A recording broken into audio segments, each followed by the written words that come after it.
From the studios of Tucson Business RadioX, recorded in the Stewart Title corporate offices on Broadway, you are now listening to The Mark Bishop Show. And now here's your host, Mark Bishop. And welcome to another show. You know, March is Colorectal Cancer Awareness Month, and we know that regular screening increases early detection and prevention of colorectal cancer. Now, according to the American Cancer Society, colorectal cancer is the third most common cancer diagnosed in both men and women, and the second leading cause of cancer death in the United States, excluding skin cancers. So here we are in 2021, what with everything else, it's estimated there'll be 104,270 new cases of colon cancer and 45,230 cases of rectal cancer diagnosed in the U.S. this year alone. We're going to get to the bottom of this, and I'm very fortunate to have a couple of specialists. I've got Michael A. Ruckham, MD, gastroenterology specialist from Northwestern Medicine Digestive Health Center in Chicago, Illinois, along with a former NHL, not a bad sort of player, Eddie Olczyk, a former NHL All-Star RSN analyst for the Chicago Blackhawks. Welcome to you both, gentlemen. Thank you, Mark. Thanks, Mark. Well, the Northwestern Medicine Digestive Health Center has developed a leading comprehensive colonoscopy quality improvement program. This is focused on improving screening rates and ensuring that all patients who undergo screening colonoscopy get the highest quality care. Now, implementation of this program has significantly reduced the incidence of colon cancer. Dr. Ruckham, what should our listeners know about the symptoms and risk factors associated with this disease? So the listeners should come away from this saying the number one symptom is no symptoms. Get checked when you're feeling fine. Okay, it used to be at age 50, now it's at age 45. We want to pick up polyps, which are benign growths that have a potential to change to colon cancer when you don't feel anything. But with that said, symptoms to be alerted to, which most of the time are going to be trivial and not anything significant, are, first of all, a change in your bowels. You know, something that now it's very loose, a lot looser than it used to be, very thin on a regular basis, like a pencil. You used to go more regularly. Now you may miss a few days, and there's a change. There's a lot of very benign, common reasons this happens, but if you've never been checked, that's a warning sign. Blood in the stool. Most people have had it every once in a while on the toilet tissue, and it's probably just a hemorrhoid or a fissure. But if you're in the right age group, you've never been checked, this is starting to happen a few times, that should be evaluated. Unusual abdominal pain that's not going away. It's not a common reason for colon cancer, but if there is an obstruction, you might feel some pain. And certainly if you're iron deficient, anemia, on a routine blood test by your doctor, that would be a sign to get it checked out. Well, Doc, can you tell us about the options for colon cancer screening then? So clearly the gold standard, we call it, is the colonoscopy, because that's one test where you're looking at the colon, you're seeing things with your eye, so it's very visual if it's little, and at the same time you can remove the polyp if it's there. But there are people still reluctant to do it, and the whole purpose of Colon Cancer Awareness Month is to get screened, whatever test you pick. So if that's not your desire, you can get every year a fecal immunochemical test. They call it the FIT, F-I-T, looking for blood in the stool. The newer one that people are probably seeing on the television around their house is called Cologuard. That's also a stool test. The kit gets mailed to your home. You put the stool in a little sample and mail it back. And that test actually looks for genetic mutations in several of the colon cancer genes that a polyp or cancer would leak out into the stool. That's a good test, but it's not quite as accurate. It'll miss half the polyps, Mark. So if you did the Cologuard and it's normal, you got to come back and do it again in 3 years. If you did a colonoscopy and it's normal, come back in 10 years. Well, that tells you something, doesn't it? I think a lot of people would lean towards the, send it home to me jazz, but it's not necessarily the safest way to go from what you're saying. We've talked about signs and symptoms of colorectal cancer.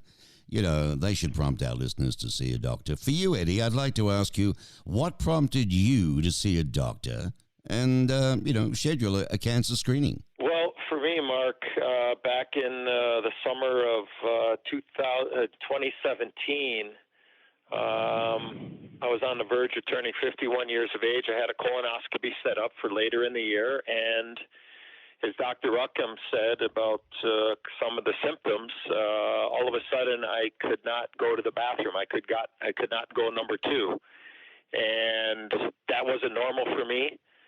It lasted a couple of days, so I think typically, like most people would, is you sit there, you go to your pharmacy, you go to your local Walgreens, you buy some Metamucil, you drink some prune juice, and you hope you break it up, and you go to the bathroom, and you continue to live. But for me, that didn't happen. Right.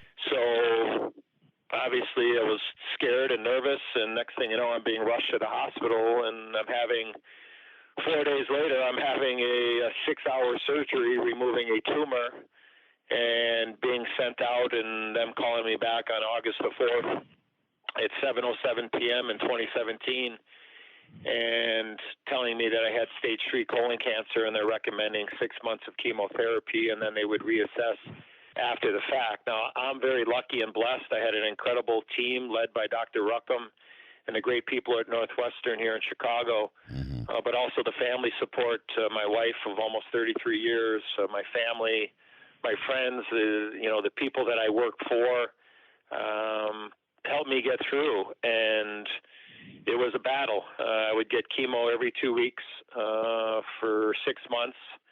They were 48-hour sessions, and it really tested my will to live. The side effects for me were very difficult, but at the end of the day, I would tell anybody out there, I would rather have you trade in 6 months of hell for a colonoscopy and have a little bit of, I don't want to say discomfort, but certainly a couple of days of prepping for the surgery and getting peace of mind. I would trade that in for anything in the world, having gone through what I did. But I'm very lucky and blessed that I was able to be. I'm clean and clear now, 3 years coming up, but for me it was just happened to be where I was sick, and I had great medical attention. So that's how I kind of feel like it's part of my life's journey now. Look, I played 16 years in the NHL.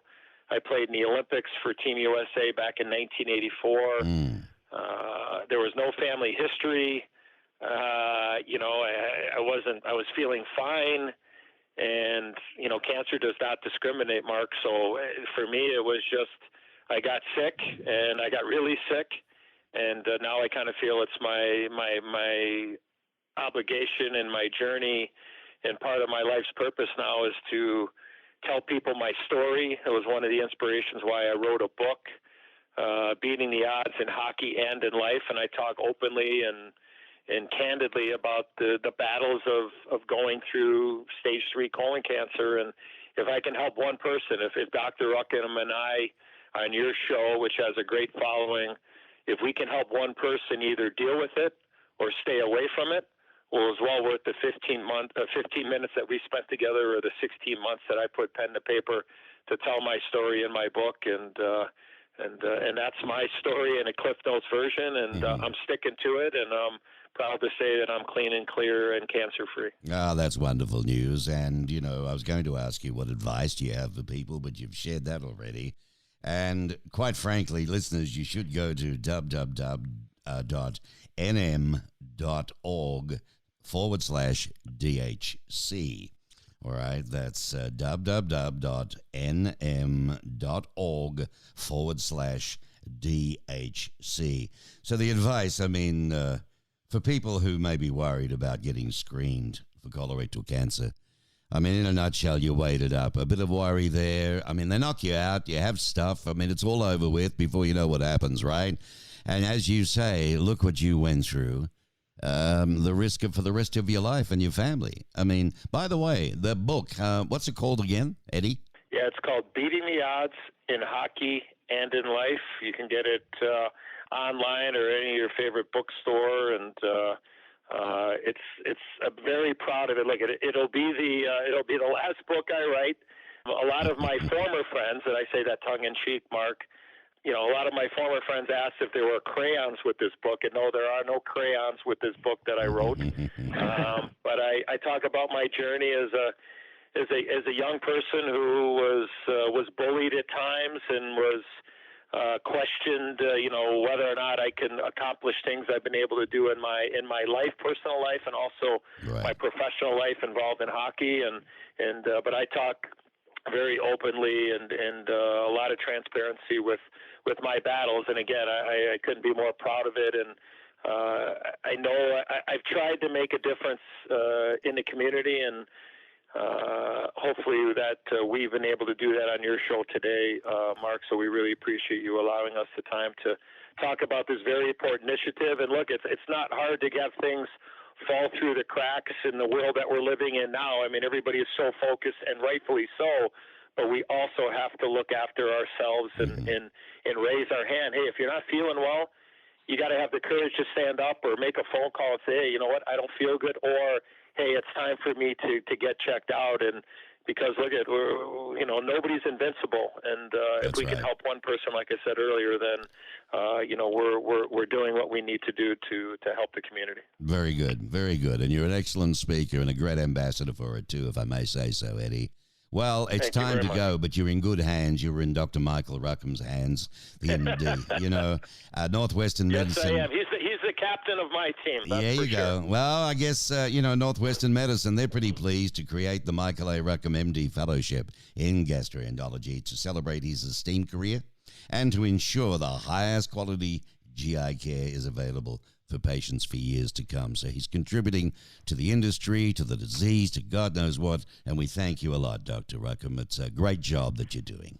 Well, Mark, thank you for letting us have this forum to spread the good word. All righty. You have a good day, and get on with your message and get on with a wonderful life, Eddie, okay?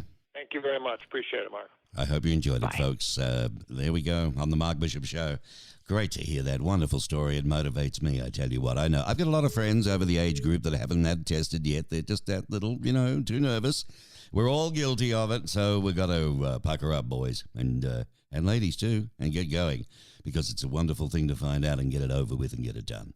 You heard it here on the Mark Bishop Show.